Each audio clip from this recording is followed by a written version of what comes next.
A lot of people are worried about the chilling effect that mass surveillance has on democratic voices. People like Edward Snowden and Julian Assange, they actually suggest that we need more encryption to defend democratic dialogue. But I am the one who says that encryption is going to harm democracy as much as surveillance and big data and political correctness are. Now, before I explain how political correctness and big data affects democratic dialogue, let me just say a few words about encryption. Democracy is about open dialogue. You share with others what you believe is the right thing to be done for any given situation, and the other person either agrees with it or gives you their reasons of why they don't agree with it. And that's how you come up to a better solution. This dialogue is important for democracy. Dissent is the most important aspect of democracy. Democracy itself was a dissent against aristocracy. Aristocracy tried every means to curb democratic voices. People who raised their voice against democracy, they were tortured and quartered to shut the democratic voices out. What has itself evolved as dissent? It's needless to say it needs dissent to keep evolving so that the society keeps getting better and better. Encryption is about hiding your dialogue from others. So if you are someone who is worried, look, everybody is not a warrior. Everybody is not the person who can take on the whole world, who can bring down the government. Majority of the people are actually cowards. They're not cowards because they are scared. They're cowards because they have too many other things to consider before they do anything. They have a family, they have kids, they have to think about them, what will happen of them after them, and what will happen of them if something was to go wrong with their life. That's what makes people afraid of doing things which they think might bring them in direct clash with people who control the opportunity, the authorities. So if you are someone who's scared of that, then hiding your dialogue by means of encryption will not give you any strength to say what needs to be said and do what needs to be done when it matters the most. In fact, even if you say the right thing, even if you have the right answer, if you are hiding that answer because you're scared, you will actually feel more scared when the time comes to bring it out. Encryption will not give you strength. It will make you further weak. You will lose your voice further. Think of it. When do you hide something? When you do something right or when you do something wrong? If there's something which your society needs and something needs to be done, then that's the right thing to do. Why would you want to hide that right thing? If there's a dialogue which is important, why would you want to hide that dialogue? Encryption is for antisocial elements, for terrorists and people like that who want to do something destructive and who want to keep it hidden. And this is why I say encryption is not what we need. We need open dialogue. I specifically, whenever I have to say something which I think will start a discussion on some topic, I intentionally add words which are considered slang to stress another point, that it's not the language that matters. Everybody is not sophisticated. Every man, every woman on the street is not sophisticated. Some people cannot say 10 worthwhile words without using 100 words of profanity. But I want you to say those 100 words of profanity as long as you say those 10 words that are important openly. Now, why do I say that? People often have a lot of common sense, but very few words to express what is actually going in the back of the subconscious mind. When people will have dialogue, people know, those who are hypocrites who say, oh no, I'm just clean, I'm spick and span. They might not like 100 words of profanity, but if your 10 words of wisdom make any sense, then every time you'll talk with other people, your arguments will slowly develop in your head. Over a period of time, everybody will have more developed arguments and they will need less profanity to express themselves because they will have valid arguments and they won't need profanity. And that's when the profanity or slang will automatically come down in conversation. It doesn't matter whether you use profanity or slangs. What's important is to make sure that important dialogue happens. You say what is there in your mind and heart. This, of course, brings into picture two things. The first one of them is political correctness. Political correctness is about shutting down voices that you don't want to hear. Feminists used to complain that male chauvinists silence them, that their voices are stifled. And today, feminists are doing the same thing with people whose voices they don't like. What is political correctness? Political correctness is about shutting down the opposite opinion. Just declare an opinion. We don't like this opinion. This is not what we want. This is politically incorrect. And then suddenly people who have that opinion, they become concerned because they think others won't like me for saying what I'm saying. And that's when people go silent. So even if majority of people think one way, even if say majority of people think that maybe we should not have marriage equality, but because they cannot speak against marriage equality because media will shut them down, every other person will shut them down, they won't speak it.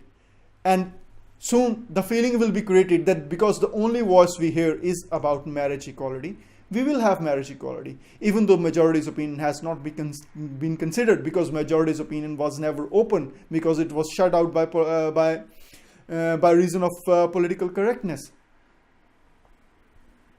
This is how laws which majority of people don't like come into existence in democratic societies. Majority of opinions are shut down in the name of political correctness or some other reason. And minority opinions are projected as the opinion of everybody and the changes are brought in. This is why I say, do not be afraid of being do not think too much of being politically correct. Just say what you have in mind because without you saying, nobody else would know if someone else thinks like them. And without that, you will not have the chorus of voices behind your arguments. And an argument without a chorus is never heard.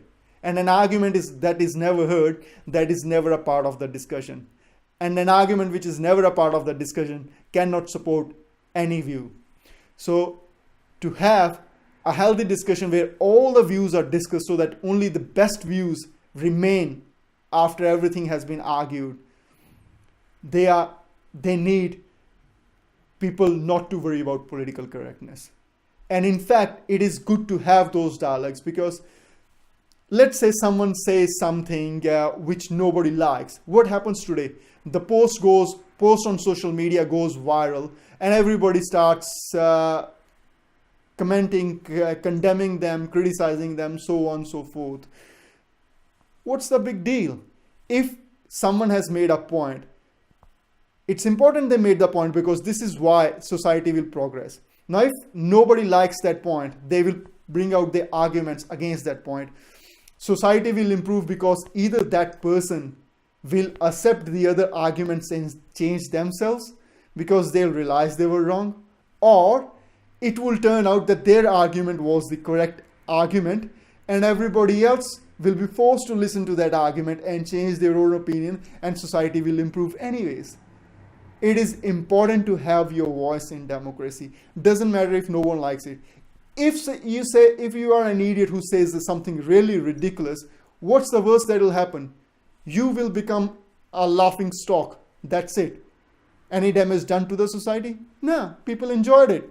You made a fool of yourself. People enjoyed it at your expense. What's the big deal? And this is where another aspect comes into play. A lot of time you hear about stories about people saying something on social media and some firm saying, nah, this is not what represents us, we are firing that person. They are criminal. Now I know this is a big word to say, but I'll explain this in a minute. Why I call them criminal.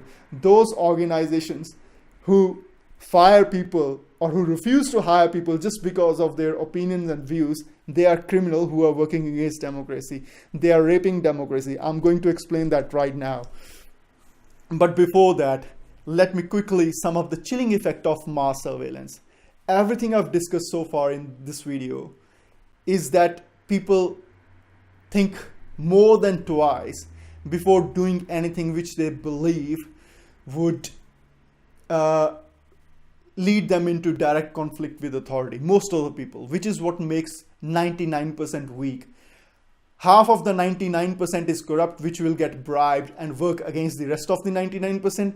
The remaining 99% is coward because they have other things to care of, because 99% is not powerful enough to have everything. They need to think about everything before they do anything. Mass surveillance is about making people scared that everything they are doing is being watched, so they don't do anything and they behave. The other aspect of mass surveillance is blackmail. Think of the US elections.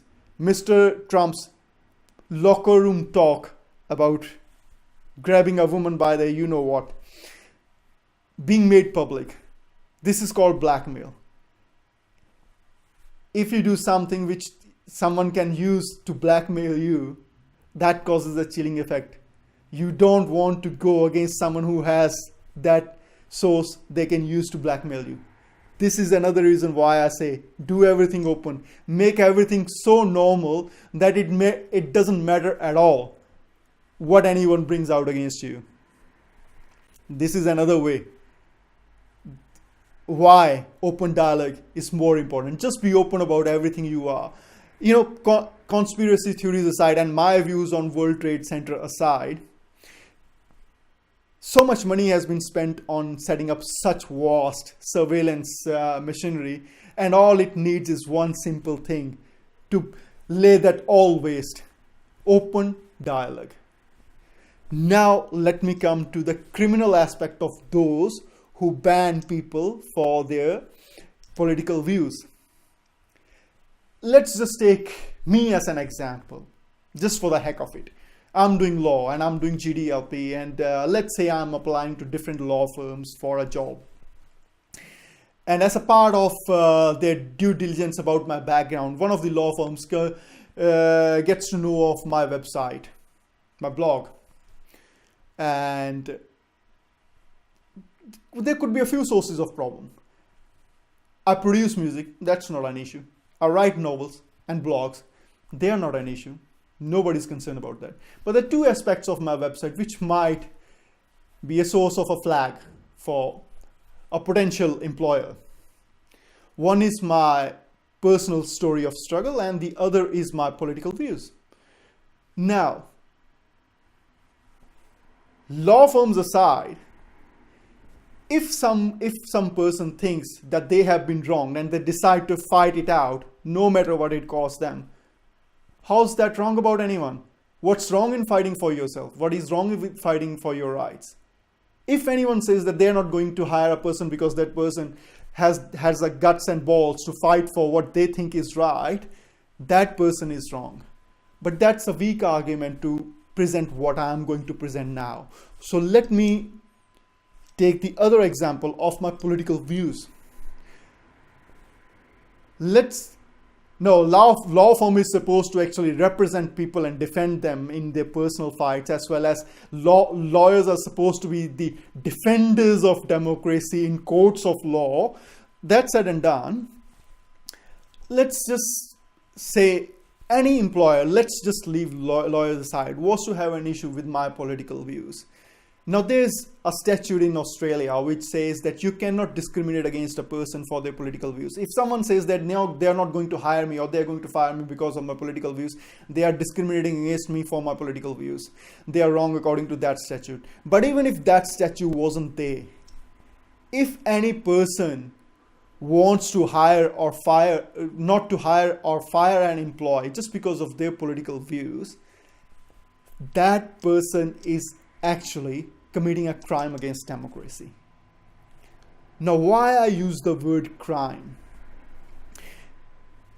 If someone was to usurp democracy and install dictatorship, that is plain murder of democracy. There's democracy no more. But democracy has certain values. And one of the values is that freedom of speech, which cannot be denied in any case. Even if your nation is at war and you don't support that war, you have every right to say that, because without you saying that, you won't know if there are others in the society that think like that. And if you won't know that there are others, you cannot have a reasonable argument against the war and discuss with other people and bring about a change democratically. Democracy needs dialogue. Democracy needs dissenting opinions. When you outrage someone's modesty, you take some value out of them. And those who hire or fire employees depending upon their democratic beliefs, they are stripping democracy of its value. They are raping democracy. They are criminals. I cannot support such people. And I don't want anyone to support such people. Let me take an example of Asiala Banks. Asiala Banks made some nasty comments about British rappers. I think it was last year. And as a result, whoever was conducting a festival cancelled her gig. That was wrong. Britishers may not have liked her comments. They could have democratically protested against her by not attending her concert. Had she been forced to perform to an empty space, she would have realized she has done something wrong.